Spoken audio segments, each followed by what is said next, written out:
como é habitual, sempre que neste Congresso da APDC se faz o olhar sobre o estado das comunicações, fazemos aqui um habitual debate sobre isso mesmo com representantes de várias empresas. Isso desta vez não acontece, uma vez que decorre ainda o leilão do 5G. De qualquer maneira, não é feito agora, mas esse debate com representantes das várias empresas de telecomunicações em Portugal fica adiado para depois desse leilão e podermos então discutir como é que vai ser o futuro das telecomunicações em Portugal. Continuamos a olhar para as comunicações com um convidado especial.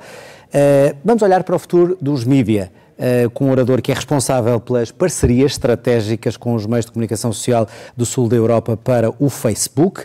Penso que já estará em direto connosco, Mathieu Fritsch. Mathieu, welcome. Are you there?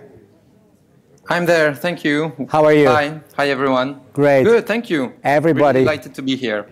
We are glad to have you here also. So let's have your thoughts about the future of the media. Where are we going to? Thank you so much. Well, first, I think I must apologize up front because, as you obviously realize, I don't speak Portuguese, so I'll do this presentation in English. But I'm delighted to be here with you today to speak about the future of media and about the way Facebook supports journalists and news organizations across the world. So every day, millions of people share their stories, their photos, and their videos on Facebook. And though the vast majority of what is shared on our platform today comes from friends and family, some of what is shared comes from news publishers. And quality news content is something that matters a lot to our users and to our communities. The connection between the news industry and Facebook is real and important. And the reason for this is simple. We believe that a free and thriving press is critical to a healthy democracy. But today, as most of you may know, news organizations are facing tremendous challenges as readership and revenues are declining. So this is a result, of course, of the decline of print media. And there's today a widely recognized need for adapting business model to develop new audiences and revenue streams, especially in the digital world.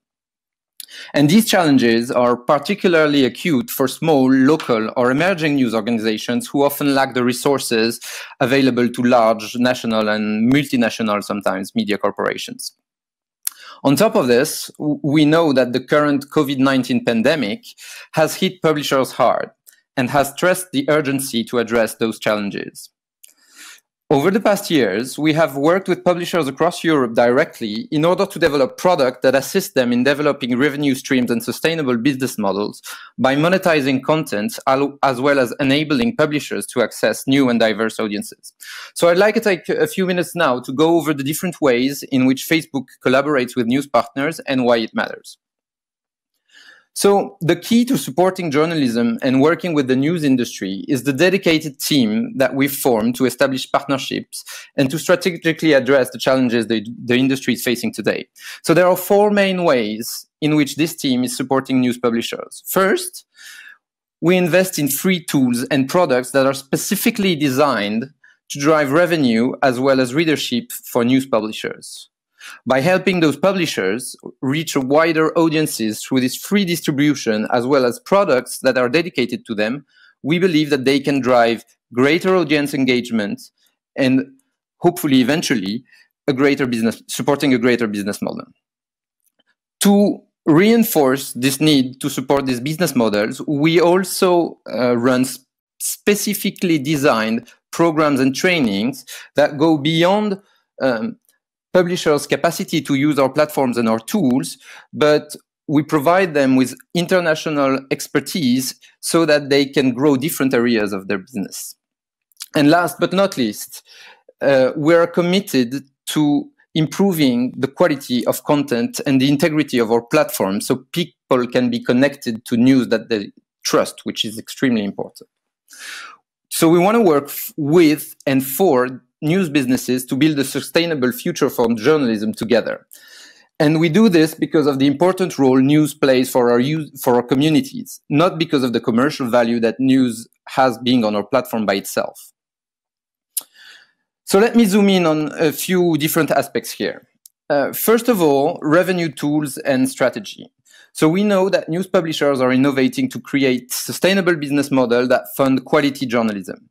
So that's why we have developed these tools. Many of them have been developed in close collaboration with the industry in order to help publishers make money through Facebook.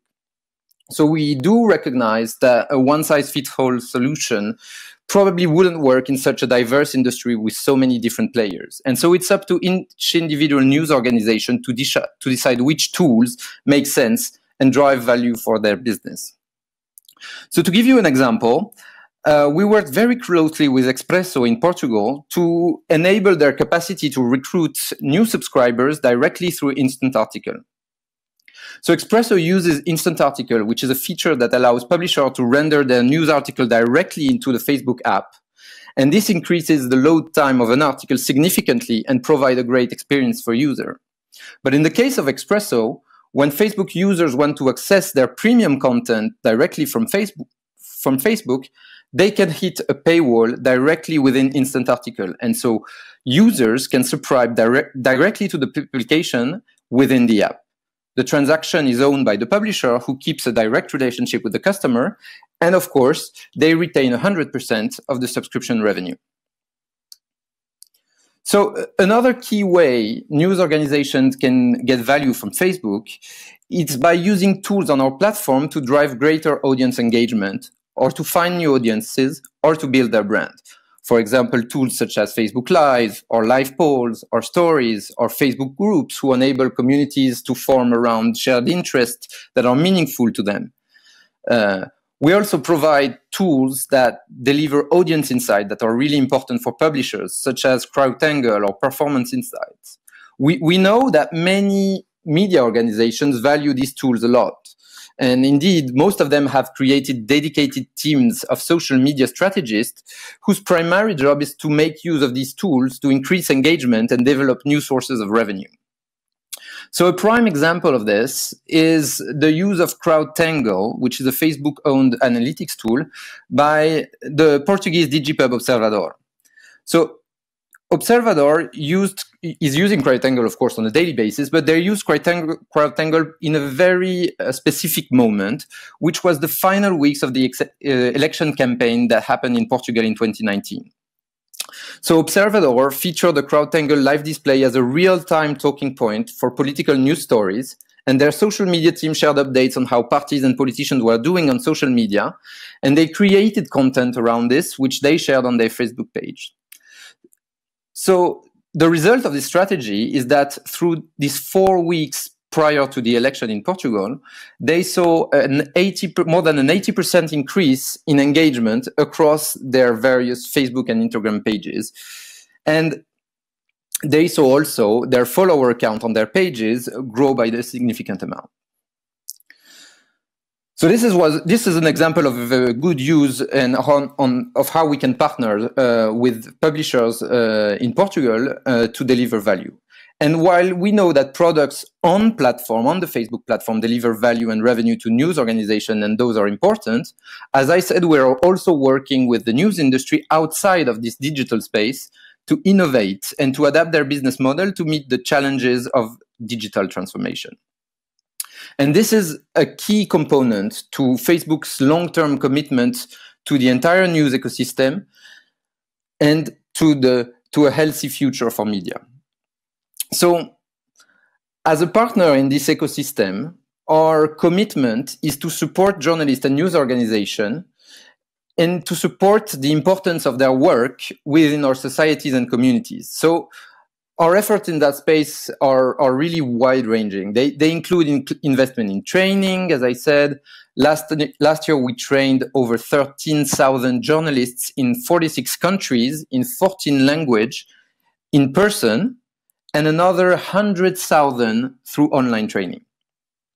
This also includes specifically designed programs for professional and industry development, like the Accelerator program that we run through the Facebook Journalism Project, which is the organization that oversees all our efforts to empower newsroom and develop their business model through professional training, professional coaching. The Accelerator program is a really good example of how we can help publishers move the needle And we realized 4 of those in Europe in the last 12 months. And most of them were focused on reader revenue, which is really top of mind for publishers today. And so this program is a holistic approach to how publishers can approach reader revenue, and in particular subscriptions. And so we put them in relationships with world-class experts with a significant experience in that space. And we also provide to publisher grants so that they can fund projects that are dedicated to accelerate in that space. We have also worked with youth organizations when serious needs arise. In the first months of the pandemic, as a company, we pledged an extra $100 million to the news industry in grants and in additional marketing spend for publishers. In Europe, these funds were given through the European Journalism Center, who independently decided on the criteria of eligibility and on whose organization was going to get there. Our overall objective was to support small and medium local news organizations across Europe. And so we've given more than 100 grants to publishers in more than 25 countries across Europe.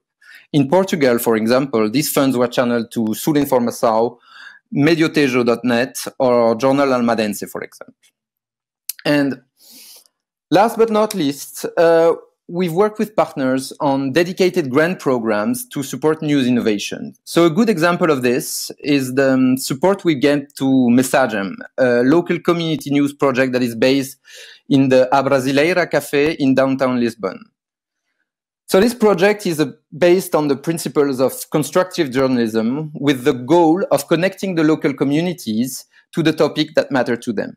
So the Facebook journalism project supported the Messagem team from the very beginning and helping them detail their idea, structure their development plan, and focus on their go-to-market strategy. The last important part of our programming is our commitment to improving the integrity of the information that is on our platform. So people can be connected to the informative news they trust. So our approach to integrity is anchored in our work to remove the content that clearly violates our community standards and our ad policies. We also reduce distribution of content where misinformation is identified by our fact-checking partners. In Portugal, for instance, our fact-checking partners were working with Observador.pt and Polígrafo. Those partners review content that is on platform and do an in-depth inquiry to verify that content. And if the content that they reviewed is deemed false, Facebook reduces dramatically the distribution of this content on our platform. We also inform our audiences with strong warning labels and notifications, both on fact-check content, but also on any news content, so that people can check the source and can trust the content they're reading on Facebook. So to conclude this presentation, I would like to reiterate that Facebook is committed more than ever to supporting quality journalism. As I said, by giving publishers access to a wider audience, by investing in free tools to distribute their content and drive readership, we want to help news organizations in every possible way we can as they adapt to the changing digital world. Thank you very much. Thank you, Mathieu. Mathieu Fritsch, from Facebook, aqui a explicar um pouco como é que ele vê o futuro dos mídia. E continuamos a olhar para as comunicações e agora é a vez do Ministro Pedro Nuno Santos, Ministro das Infraestruturas e Habitação, participar também nesta conferência.